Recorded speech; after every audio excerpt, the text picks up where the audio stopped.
राष्ट्रीय सागर के digital platform पे आपका बहुत बहुत स्वागत है। मैं आपके साथ रोशन कुमार।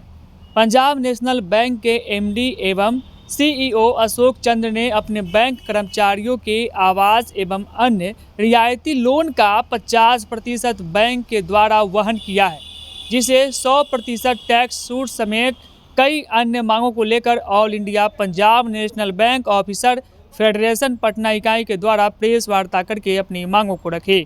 आपको सुनवाते हैं प्रेस कॉन्फ्रेंस के माध्यम से। ये प्रेस वार्ता दो बिंदुओं पे केंद्रित रहेगी। पहला है हमारा आदरणीय एमडी और सीईओ श्री अशोक चंद्रा जी, जो पंजाब नेशनल बैंक के एमडी और सीईओ हैं। उन्होंने अपने कर्मचारियों को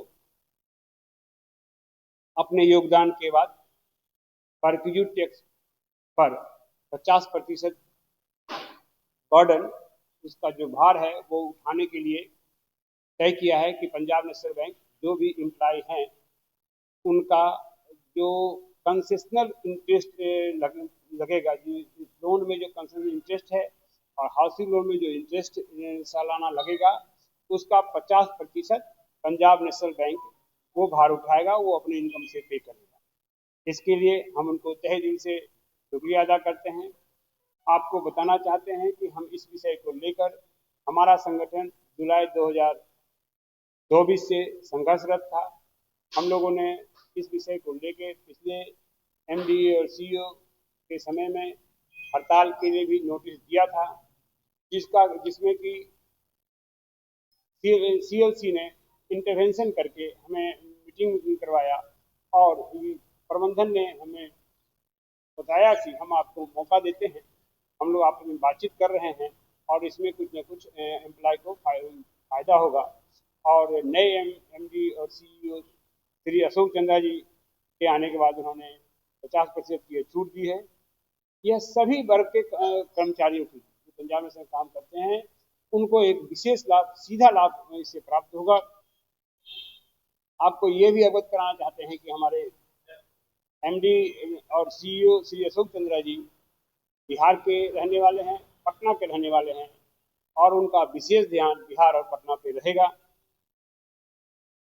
हम इसके साथ हम दूसरे विषय पे भी आना चाहते हैं, जिसमें कि यूएफबीयू ने, यूनाइटेड फ्रंट बैंक यूनियन ने अभी एक आंदोलन चला रखा है, जिसमें कि सभी बैंक शामिल हैं। एसबीआई, जितने भी बैंक आप जानते हैं सरकारी बैंक, पंजाब से bank, Canara bank, union bank, सभी बैंक शामिल है।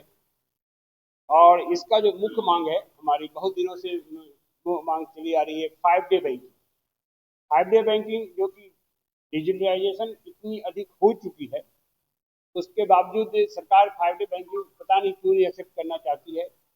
तो इस चीज को लेके एक हम लोग आंदोलन में हैं। विषय है 5 डे बैंकिंग। दूसरा विषय है पर्याप्त संख्या में कर्मचारियों की भर्ती।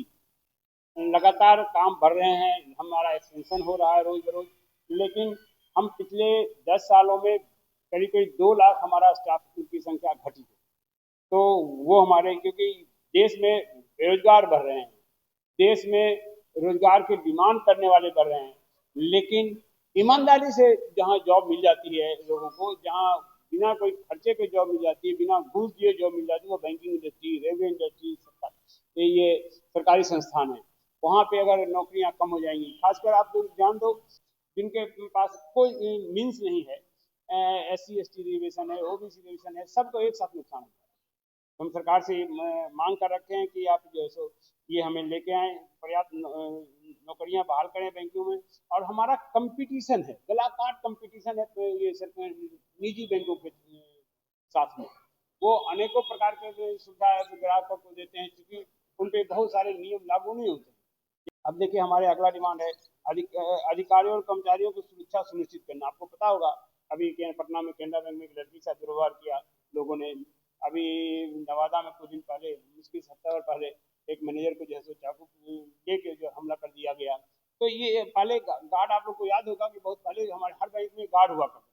अब गार्ड को इनको तनख्वाह देने में तकलीफ है बैंक को, इसलिए जो है सो गार्ड नहीं रखते हैं। एक छोटा कर्मचारी को इन लोगों ने नौकरी से डिलीट कर दिया, ऊपर रोज नया नया चीज बढ़ाया जा रहा है। एक बैंक में कभी एक ईडी हुआ करता था, वहाँ 5-5 ईडी लगाए जा रहे हैं, 50-50 डीएम लगाए जा रहे हैं, 100-100 डीजीएम लगाए जा रहे हैं, लेकिन ये बेचारा गार्ड नहीं बहाल किया जा सकता। सुरक्षा भले आपकी जान खतरे पे हो जाए। इसी तरह से हमारी जो उसमें मांग है आईडीबीआई बैंक, आप लोग को पता होगा आईडी बैंक में 100% इसका भारत सरकार का परसेंटेज था, अब उसको बेचने की तैयारी चल रही है। तो हमने कहा कम से कम 51% भारत सरकार का उसमें जो सो भागीदारी रहनी चाहिए। भारत सरकार ने अपने बजट में ला दिया है कि ग्रेजुएटी एक्ट में 25 लाख तक लोगों को जो है सो वीजा टैक्स लगेगा मिलेगा, लेकिन अभी तक हमारा पंजाब बैंकिंग इंडस्ट्री में लागू नहीं हुआ है। इन सब विषयों को लेकर हम लोग आंदोलनरत हैं। 7 मार्च को हम लोग पंजाब नेशनल बैंक के सामने भी डेमोस्ट्रेशन देंगे। इसके अलावा 24-25 मार्च को हम लोग को ऑल इंडिया स्ट्राइक है, हर जगह पूरे ऑल ओवर इंडिया में स्ट्राइक है सभी बैंकों का 24-25 मार्च को, अगर सरकार इसको नहीं मानी तो।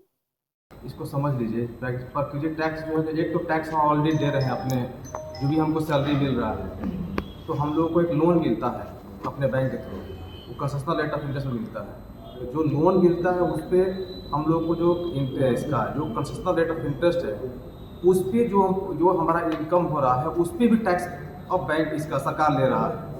उससे क्या होता है ना कि पर एम्प्लॉय लगभग हर साल 2.5 लाख 3 लाख पर टैक्स अलग से बर्डन आ गया, और उसको 3 महीने के अंदर में बैंक ने बोला कि इसको जो है इस साल का, क्योंकि ये इम्प्लीमेंट हुआ दिसंबर में, तो बोला कि इसमें दिसंबर जनवरी फरवरी मार्च यानी कि 3 महीने में आपको पे करना है। तो पर एम्प्लॉय लगभग किसी का 90,000, किसी का 80,000, किसी का 70,000, किसी का 1 लाख पर मंथ उसका पैसे डिडक्ट हो रहा है। तो उसको सैलरी जो इनकम जो टेक होम सैलरी उसका है, किसी को माइनस में, किसी को 50 रुपये, किसी को 100 रुपये, किसी को 5,000 ऐसे घर लेके जा रहा है। तो उसका परिवार चलेगा कैसे? बैंक पे एक तरह से अराजकता फैल जाती।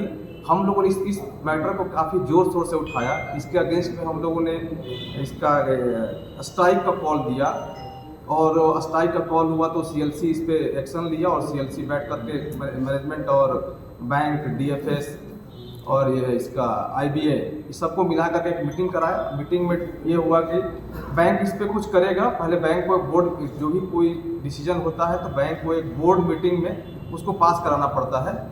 तो बैंक ने समय मांगा कि हमको समय दिया जाए, हम लोग इस पर कुछ करेंगे।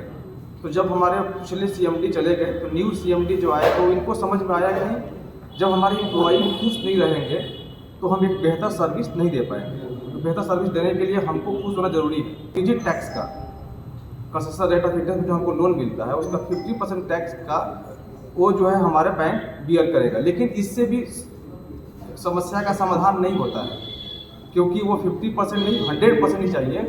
उम्मीद करते हैं कि भविष्य में हम लोग 50% को 100% कर पाएंगे। दूसरा एक मुद्दा हमारा यूएबीओ है, United forum of bank union. Main सारे जितने भी इंस्टीट्यूशन है सरकारी, लगभग सभी में 5 डे वर्किंग है, चाहे वो आरबीआई हो, सेबी हो, इडा हो, जितने भी संस्थान है लगभग सभी में जो है, इवन एलआईसी सब में है। तो जब सभी में 5 डे वर्किंग है तो बैंक में क्यों नहीं होना चाहिए?